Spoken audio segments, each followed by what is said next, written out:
বিসমিল্লাহির রহমানির রহিম। আসসালামু আলাইকুম। দেখতে দেখতে রমজান মাস চলে এলো, আর এই রমজানকে ঘিরে আমাদের অনেক রকমের প্রস্তুতি থাকে, বিশেষ করে ইবাদতের প্রস্তুতি।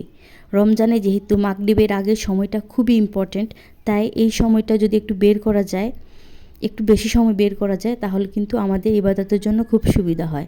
তাই আমি আজকে সহজে একই রকম পুর দিয়ে কয়েক রকমের নাস্তা তৈরি করে রাখবো। আশা করছি আপনাদের ভালো লাগবে। আর এর জন্য আমি ব্যবহার করছি এখানে রান্না করা গরুর মাংস। আমি এখানে কিছুটা গরুর মাংস নিয়েছি। প্রথমে হাত দিয়ে গরুর মাংসগুলোকে ঝুরো ঝুরো করে নিচ্ছি। মাংসটা রান্না করা ছিল আগে থেকে, তাই রান্না করতে এখন কষ্ট কম হবে। প্রথমে একটি প্যানে সামান্য তেল দিয়ে আমি এখানে দিয়ে দিয়েছি সামান্য পেঁয়াজ কুচি, আদা রসুন কুচি, আর দিয়ে দিলাম একটু টমেটো কুচি, আর এরপর দিয়ে দিলাম চিলি ফ্লেক্স, একটু গোলমরিচ গুঁড়ো, অরিগানো। খুব বেশি মশলা লাগবে না, যেহেতু মাংসের ভিতরে সব মশলা আছে। আর এখানে দিয়ে দিলাম আমার ঘরে তৈরি করা টমেটো কেচাপ। টমেটো কেচাপ দিয়ে নেড়ে একটু কাঁচামরিচ দিয়ে দিচ্ছি ঝুরি করা মাংসটা। এবার ভালো করে নেড়ে চেড়ে মিশিয়ে নিলে ব্যাস। পছন্দ মতো এখানে আমি সবজি অ্যাড করে দিব। আমার হাতের কাছে ছিল এরকম 3টা সবজি দিয়ে দিলাম, গাজর, বাঁধাকপি আর হচ্ছে বরবটি। এই 3টে সবজি আমাদের সবার বাসায় অ্যাভেলেবেল থাকে। এগুলো দিয়েই চুলার হিটটা একটু বাড়িয়ে দ্রুত গতিতে 2-3 মিনিট নেড়েই প্রয়োজন মতো স্বাদ মতো লবণ দিয়ে নামিয়ে নিলে তৈরি হয়ে যাবে আমার এক ধরনের পুর। আর এই পুর দিয়ে কয়েক রকমের নাস্তা তৈরি করে নিব। এখানে সামান্য একটু সয়া সস দিয়ে দিচ্ছি। হাতের কাছে সয়া সস থাকলে সয়া সস অথবা ভিনেগার দিয়ে দিলে স্বাদটা আরও বেড়ে যাবে। এবার নামিয়ে ঠান্ডা করে নেবার পালা। এবার তৈরি করে নিব চিকেন দিয়ে একটা পুর। এর জন্য প্রথমে কড়াইতে সামান্য তেল দিয়ে দিচ্ছি সামান্য একটু পেঁয়াজ কুচি, রসুন কুচি, হালকা নেড়ে এবার দিয়ে দিচ্ছি আদা বাটা। এরপর দিয়ে দিলাম একটু টমেটো কুচি, হালকা নেড়ে এরপর দিয়ে দিচ্ছি একে একে সামান্য জিরার গুঁড়া, ধনিয়ার গুঁড়া। নেড়ে কষিয়ে নিচ্ছি। এখানে দিয়ে দিচ্ছি সামান্য একটু ব্ল্যাক পেপার, চিলি ফ্লেক্স। একটু কষিয়ে নিচ্ছি আবারও। তারপর একটু দিয়ে দিচ্ছি সয়া সস, একটু টমেটো কেচাপ। এরপর দিয়ে দিলাম শ্রেডেড মাংস। এই মুরগির বুকের পিসটা আমি একটু আদা রসুন দিয়ে সিদ্ধ করে নিয়েছিলাম এবং এরপর শ্রেডেড করে নিয়েছি। এখানে একটু লবণ দিয়ে দিচ্ছি স্বাদ মতো। এরপর সামান্য একটু ভিনেগার দিয়ে দিলাম। সামান্য ভিনেগার দিয়ে নেড়ে চেড়ে আবারও একটু রান্না করে নিচ্ছি। এবার সবজি দিয়ে দেওয়ার পালা। আমি বাঁধাকপি, গাজর আর বরবটি দিয়ে দিচ্ছি। এখানে স্বাদ মতো দিয়ে দিচ্ছি একটু কাঁচামরিচ। চাইলে এখানে পছন্দ মতো যে কোনো সবজি অ্যাড করা যাবে।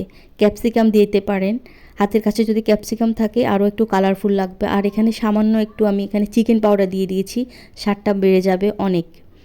হাতের কাছে চিকেন পাউডার না থাকলে স্কিপ করতে পারেন। এখানে একটুখানি ভিনেগার আর একটুখানি সয়া সস দিলে স্বাদটা অনেক বেড়ে যাবে। আর বাইন্ডিংয়ের জন্য দিয়ে দিচ্ছি সামান্য পরিমাণ সেদ্ধ আলু। আমার কাছে মনে হয় সেদ্ধ আলুটা দিলে একটা আঠালো ভাব আসে। এতে করে পুরটা যখন বানানো হয়, যে কোনো নাস্তা বানানো হয়, তখন পুরটা দিলে একদম বেজে থাকে আর ঝুরঝুরে ভাব থাকে না। ব্যাস তৈরি হয়ে গেল চিকেন দিয়ে একটা মজাদার পুর। এবার বানানোর পালা। আর দ্রুত গতিতে চিকেনের আর বিফের পুরটা নামিয়ে ঠান্ডা করে নিতে হবে। দ্রুত সম্ভব পাত্রটা চেঞ্জ করে নিলে কালারটা সুন্দর থাকে। এখানে আমি নিয়ে নিচ্ছি 3 কাপ পরিমাণ ময়দা, 2 টেবিল চামচ পরিমাণ কর্নফ্লাওয়ার, দিয়ে দিলাম 1 কাপ পরিমাণ দুধ আর 1 কাপ পরিমাণ সাধারণ পানি। এরপর নেড়ে একটা গোলা তৈরি করে নিব। গোলাটা পাতলা হবে। দিয়ে দিচ্ছি একটা ডিম আর বাকিটা দিব তরল পানি। অল্প অল্প করে পানি যোগ করে নেড়ে পাতলা একটা গোলা তৈরি করে নিব। গোলাটা পাতলা হবে, এতে করে আমাদের শীটগুলোও পাতলা হবে। আমি এখানে ছোট একটা ফ্রাই প্যান নিয়ে নিয়েছি। দেখতেই পাচ্ছেন কিভাবে শীটগুলো তৈরি করে নিচ্ছি। 1 চামচ পরিমাণ দিচ্ছি আর ঘুরিয়ে দ্রুত গতিতে উঠিয়ে নিচ্ছি। আর একটু পানি যোগ করে আরও একটু পাতলা করে নিলাম ব্যাটারটা। এভাবে আমি অনেকগুলো শীট তৈরি করে নিয়েছি। এই শীটগুলো বানানো খুবই সহজ, খেতেও মজা লাগে। বানানো শীটগুলো দিয়েই আমি কিছু রোল তৈরি করে নিচ্ছি। দেখতে পাচ্ছেন যেহেতু শীটগুলো একটু আঠালো টাইপের হয়েছে, তাই এমনিতেই তৈরি করা যাবে। তারপরও যদি একটু আঠা তৈরি করে নেওয়া যায়, সামান্য একটু ময়দা পানি দিয়ে ঘুলিয়ে নেওয়া যায়, তাহলে আরও সুন্দর করে ফোল্ড করা যাবে। এখানে আমি সামান্য একটু ময়দা পানি দিয়ে ঘুলিয়ে নিয়েছি। এটা আঠার কাজ হচ্ছে আর ফোল্ডিংটা খুব সহজ হয়ে যাচ্ছে। দেখতে পাচ্ছেন কিভাবে বানিয়ে নিচ্ছি। এভাবে অনেকগুলো রোল বানিয়ে নিলাম। রোলগুলো বানানো হয়ে যাওয়ার পর একটা এয়ারটাইট বক্সে অথবা জিপলক ব্যাগে ঢুকিয়ে ডিপ ফ্রিজে সংরক্ষণ করতে পারবেন 2-3 মাস অথবা এর থেকেও আরও বেশি। যেহেতু ভিতরের পুরটা রান্না করা, তাই কোনো সমস্যা হবে না। আর এখানে আমি কিছু সেদ্ধ আলু নিয়ে নিয়েছি। এরপর দিয়ে দিয়েছি ধনেপাতা কুচি, সামান্য চিলি ফ্লেক্স, চাট মশলা আর 3 চা চামচ পরিমাণ পেঁয়াজ বেরেস্তা। ভালো করে মাখিয়ে ভিতরে আগের তৈরি করা পুরগুলো দিয়ে তৈরি করে নিচ্ছি এক ধরনের চপ। এই চপটা খেতে খুবই মজা হয়। ভিতরে সামান্য পুর দিয়ে তৈরি হয়ে গেল চপ। চপটাকে উপরে এবার সামান্য ডিমে চুপিয়ে উপরে কোডিং করে নিব। এই চপগুলো ডিমের মধ্যে ডুবিয়ে ব্রেড ক্রামে উপরে ভালো করে লেয়ার দিয়ে ভেজে নেওয়া যাবে। চাইলে পাতলা ময়দার একটা ঘোলা তৈরি করে এতে চুবিয়েও ব্রেড ক্রাম ছাড়া তেলে ভাজা যাবে। এটি আরও সহজ। বাসায় ব্রেড ক্রাম না থাকলে সামান্য ময়দার সাথে পানি অ্যাড করে একটু লবণ দিয়ে চুবিয়ে এই চপগুলো ভেজে নিলে আরও মজা হয়। একে একে সবগুলো চপ তৈরি হয়ে গেলে সবগুলোকে ঢেকে ডিপ ফ্রিজে আধা ঘন্টা রেখে এরপর জিপলক ব্যাগে বা বক্সে ভরে ডিপ ফ্রিজে সংরক্ষণ করে রাখা যাবে অনেক দিন পর্যন্ত। এতে রোজার সময় যে কোনো সময় বের করে ইফতারের আগে ভাজি করে নিলে একটা ইফতারের আইটেম হয়ে যাবে। আর এখানে আমি একটা ঘন স্লাডি তৈরি করে নিচ্ছি ময়দা দিয়ে। এখানে তৈরি করে নিব কিছুটা সমুসা। এর জন্য আগে তৈরি করা সেই পুর দিয়ে আমি সমুসাটা তৈরি করে নিচ্ছি। সমুসা তৈরি করা অনেক সোজা। জাস্ট কয়েকটা পেপার নিয়ে নিলাম। আর কিভাবে সহজে এই সমুসার শিটগুলো তৈরি করা যায় তার একটা ভিডিও আমার চ্যানেলে আছে, চাইলে দেখে নিতে পারেন। খুব সহজে কিভাবে সমুসার শিটগুলো তৈরি করে নেওয়া যায়। এভাবে আমি কিছু সমুসা তৈরি করে নিলাম একই রকম পুর দিয়ে, আর সংরক্ষণ করে রাখবো ডিপ ফ্রিজে। আর ডিপ ফ্রিজ থেকে যখন প্রয়োজন হবে জাস্ট বের করে তেলটাকে হালকা গরম করে ভেজে নিলেই হবে।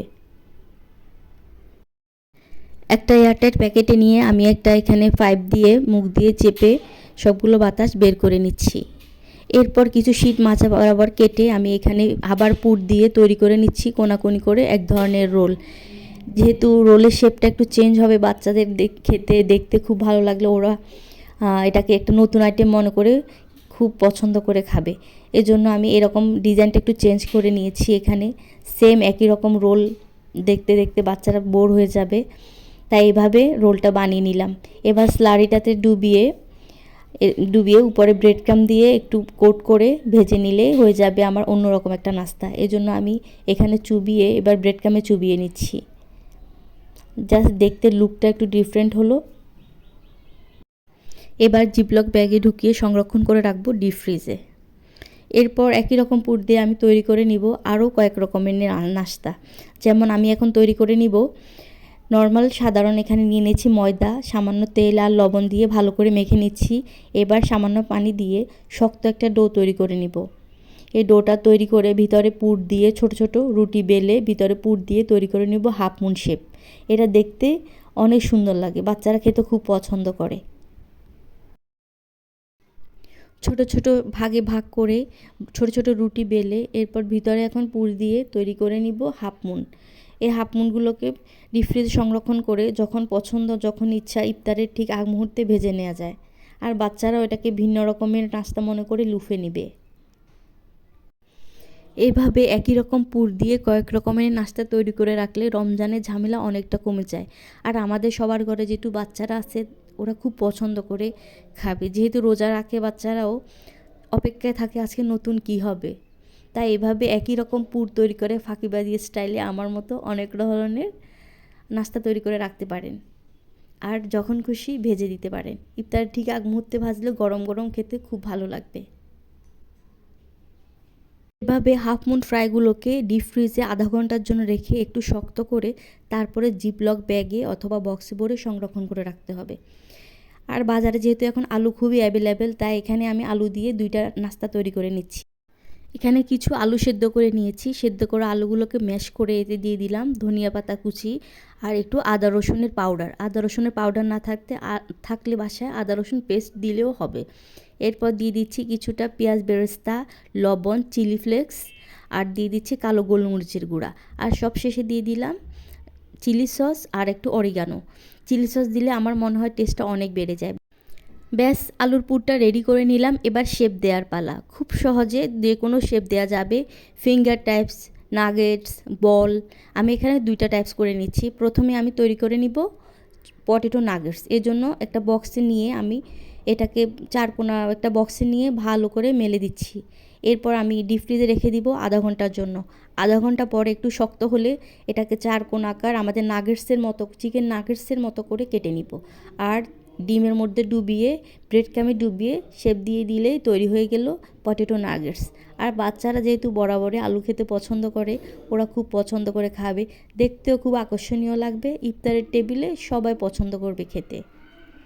ডিমে চুবিয়ে, ব্রেড ক্রামে চুবিয়ে এবার আমি সংরক্ষণ করব ডিপ ফ্রিজে।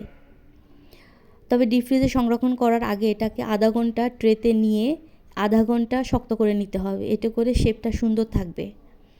আর ভাজার সময় শেপটা সুন্দর থাকলে দেখতেও ভালো লাগবে।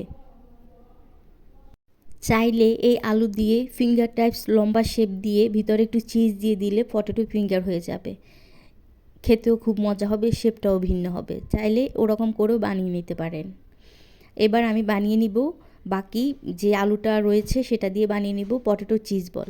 বাসায় তৈরি করা কিছু চিজ রয়েছে, সেই চিজগুলোকে আমি টুকরো করে কেটে নিব। চিজগুলোকে টুকরো করে কেটে নিয়ে চিজ বলের ভিতরে দিয়ে গোল গোল করে শেপ করে নিব। এই অবশিষ্ট আলু দিয়ে আমি একটা টেবিল চামচ দিয়ে মেপে নিচ্ছি, তাহলে সবগুলো বল একই শেপের হবে, দেখতে ভালো লাগবে। এভাবে তৈরি করে নিলাম পটেটো চিজ বল। আলুটার ভিতরে চিজটা দিয়ে ভেজে নিলে বাচ্চারা এতটা পছন্দ করবে পটেটো চিজ বল, আর ইফতারের টেবিলে সবাই লুফে নিবে। এভাবে বানিয়ে দেখতে পারেন। এবার ডিমে চুবিয়ে ব্রেড ক্রামের উপরে কোটিং করে ভেজে নিলে হয়ে যাবে পটেটো চিজ বল। এই চিজ বলগুলোকে আধা ঘন্টা ডিপ ফ্রিজে রেখে একটু শক্ত করে অবশ্যই ট্রেতে মেলে রাখতে হবে। আর উপরে ঢাকনা প্লাস্টিক অথবা কাপড় দিয়ে ঢেকে ফ্রিজে রাখতে হবে, না হয় ফেটে যাওয়ার সম্ভাবনা থাকবে। যে কোনো ফ্রোজেন খাবার আগে ডিপ ফ্রিজে রেখে আধা ঘন্টা বা 1 ঘন্টা অথবা নর্মাল ফ্রিজে রেখে একটু শক্ত করে নিলে সংরক্ষণ করলে শেপটা ভালো থাকে। এর জন্য এই যে আমি এখানে প্লাস্টিক দিয়ে ঢেকে ডিপ ফ্রিজে রেখে দিচ্ছি আধা ঘন্টার জন্য। এরপর বের করে জিপলক ব্যাগে সংরক্ষণ করে রাখবো। এই চিজ বল ভালো থাকবে প্রায় 2-3 মাস পর্যন্ত। চাইলে এর থেকে বেশিও রাখতে পারেন। ভিডিওটি যদি ভালো লাগে লাইক, কমেন্টস, শেয়ার করে পাশে থাকবেন। আর সবাইকে আবারও আসসালামু আলাইকুম। ভালো থাকবেন।